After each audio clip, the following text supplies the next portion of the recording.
এখনো আমার যেটা মনে হলো, খবরে শুনলাম প্রায় 85 লাখ লোকের ভাগ্য এখনো ঝুলে আছে। তার মধ্যে 50 লাখ লোকের তো কোনো তথ্যই আসেনি, আসার সম্ভাবনা কম, কারণ এরা সব ফলস ভোটার, জোর করে ভোটার করা হয়েছে। আর তার জন্য বেশ কিছু অফিসারকে শোকই হতে হয়েছে। এই সব মিলিয়ে 85 লাখ লোকের যতক্ষণ না ক্লিয়ার হচ্ছে ততক্ষণ তো ভোট আর ফাইনাল লিস্ট বেরোতে পারে না। কিন্তু আমার মনে হচ্ছে প্রায় হয়ে এসছে।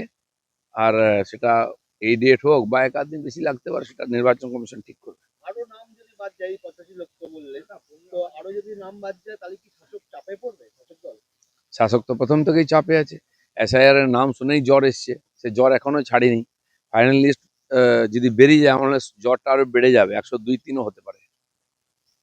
অনেকে বলছে যে নাম বাদ যাচ্ছে, এমনটা ভাবার কোনো কারণ নেই যে শুধু তৃণমূল ভোটারেরই নাম বাদ যাচ্ছে, এটা সবারই লস। না, তৃণমূলীয় কেন ভাবছে তাদের নাম বাদ যাচ্ছে? ঝগড়া ওরা করছে কেন? কই অন্য পার্টি তো কেউ প্রদর্শন করেনি। হ্যাঁ, রাস্তাতে নামাজ পড়াটা একটা অভ্যেস হয়ে যাচ্ছে। আমরা জানি যে উত্তরপ্রদেশ, উত্তরাখণ্ড এই সমস্ত রাজ্যে ইতিমধ্যেই বলা হয়েছে নামাজটা নিশ্চয়ই পড়া হবে, সেটা মসজিদের ভেতর গিয়ে পড়া। আজকেও জুম্মাবার, আজকেও কলকাতার একাধিক রাস্তায় রাস্তা আটকেই নামাজ হবে, যেরকম বহু বছর ধরে হয়ে আছে। আপনার কি মনে হয় এটা কি চেঞ্জ হওয়া উচিত নিয়মটা? না, চেঞ্জ তো নিয়ম বলে কিছু নাই। কোনো কোনো সময় এটা শক্তি প্রদর্শন হয়, কোনো কোনো সময় কোনো পার্টি বা সরকার এই সুযোগটা দিয়ে মনে করে যে তাদের জন্য অনেক কিছু করলাম, তারা ওটা মনে করে। ভারতবর্ষে গণতান্ত্রিকভাবে রাস্তা কেউ আটকাতে পারে না। একসময় মুম্বাইতে হতো, উত্তরপ্রদেশে তো বন্ধ হয়েছে। পশ্চিমবাংলায় এই উৎপাতটা চলবে কিছুদিন, কারণ মমতা ব্যানার্জি এই দিয়ে মুসলমানদের বোঝাচ্ছেন তোমাদের জন্য আমি অনেক কিছু করলাম। এতে মুসলমানদের কি লাভ হচ্ছে আমি জানি না, কিন্তু বাকি সমাজের মধ্যে একটা ক্ষোভ জমা হচ্ছে এই নিয়ে। এই শহরে তো রেড রোড বন্ধ করে স্বয়ং মুখ্যমন্ত্রী নামাজ পড়তে যান। মুখ্যমন্ত্রী যদি নামাজ পড়েন রাস্তা বন্ধ করে, কে বিরোধিতা করবে? কিন্তু এই অভ্যাসটা হয়ে গেলে পরে মুসলমানদের সমস্যা হবে। কারণ নামাজ তো মসজিদে পড়তে হয়, আমরা যদ্দূর জানি। বিশেষ উৎসব পরব হলে হয়তো সংখ্যা বেশি হয়, তখন তাদের জন্য ঈদগাহ আছে আলাদা, বা কোনো মাঠের অনুমতি নিয়ে সেখানে তারা করে এসেছে। কিন্তু রেড রোডে নামাজ পড়ার অধিকারে যদি পড়ে যায়, পরে যদি এটা কোনো কারণে বন্ধ হয়, তখন সমস্যা হবে। উত্তরবঙ্গে আপনাদের ভাঙন রক্তক্ষরণ অব্যাহত। গতকাল উত্তরবঙ্গে আপনাদের স্ট্যান্ডিং এমএলএ তিনি দল ছেড়ে তৃণমূল জয়েন করলেন। তিনি বিজেপির কার্যকর্তা ছিলেন না, তিনি গজমুর কার্যকর্তা ছিলেন। চিরদিন তার বক্তব্য আপনি দেখে আসুন, তিনি বিজেপির আইডিওলজির পক্ষে বলেন না। তাকে সতর্কও করা হয়েছে। যখন সমঝোতা ছিল আমাদের সঙ্গে, গজমুর সঙ্গে, তাকে টিকিট দেওয়া হয়েছিল, তিনি তার মতোই ছিলেন। তিনি টিএমসির বিরুদ্ধে লড়াই করে এসেছিলেন, আবার টিএমসি দিয়ে যেতে যান, সেটা এখানকার মানুষ ঠিক করবে।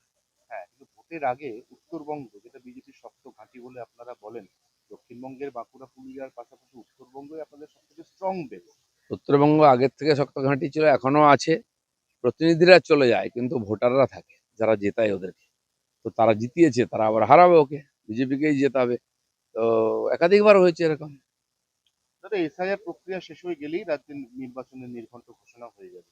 এই অবস্থায় আপনি, যিনি খড়গপুরের প্রার্থী হওয়ার ব্যাপারে বরাবর খুব ভোকাল, বরাবর বলে এসছেন যে আপনার খড়গপুর হচ্ছে সব থেকে প্রিয় জায়গা।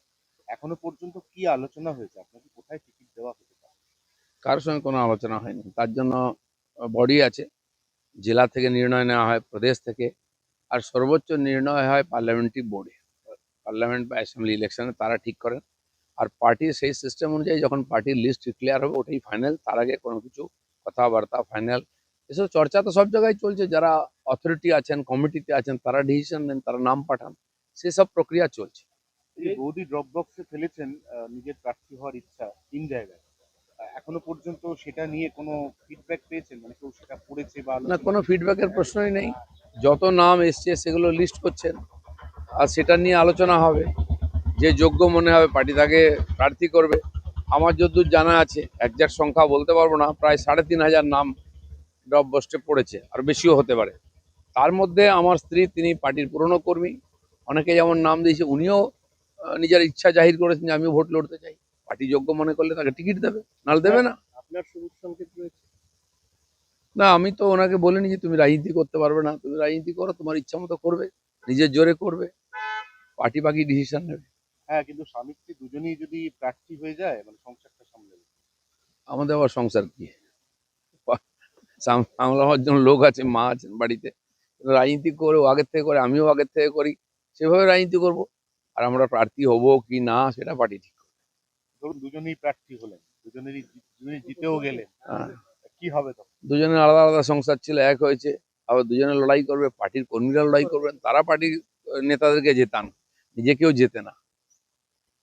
এর কি পেছাবে চূড়ান্ত ভোটার তালিকা প্রকাশের দিন, মানে এসআইআর নিয়ে যেটা হচ্ছে?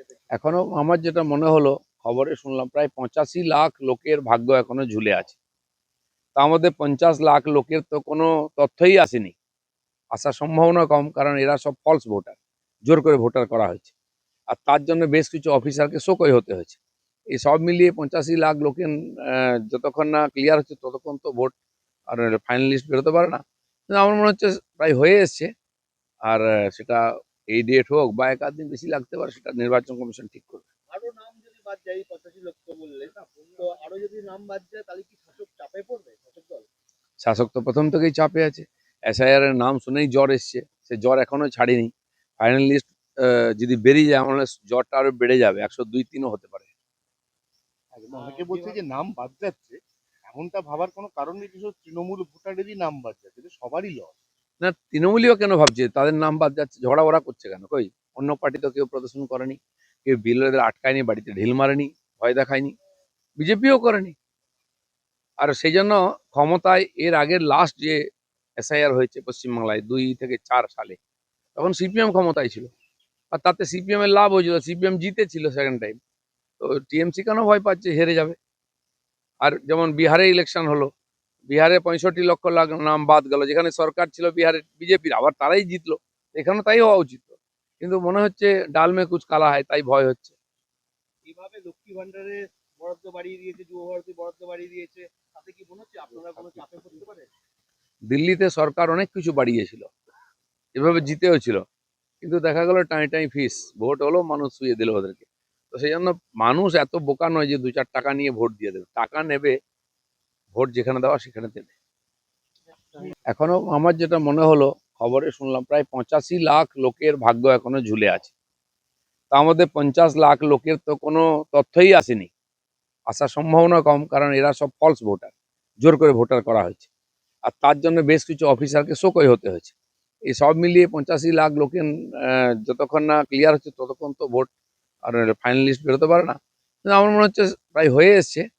আর সেটা এই ডেট হোক বা এক আধ দিন বেশি লাগতে পারে, সেটা নির্বাচন কমিশন ঠিক করবে। আরো নাম যদি বাদ যায়, 85 লক্ষ বললে, তো আরো যদি নাম বাদ যায় তাহলে কি শাসক চাপে পড়বে, শাসক দল? শাসক তো প্রথম থেকেই চাপে আছে। এসআইআর এর নাম শুনেই জ্বর এসছে, সে জ্বর এখনো ছাড়েনি। ফাইনাল লিস্ট যদি বেরিয়ে যায়, আমার মনে হয় জ্বরটা আরো বেড়ে যাবে, 102-3ও হতে পারে। অনেকে বলছে যে নাম বাদ যাচ্ছে, এমনটা ভাবার কোনো কারণ নেই, বিশেষ তৃণমূল ভোটারেরই নাম বাদ যাচ্ছে, এটা সবারই লস।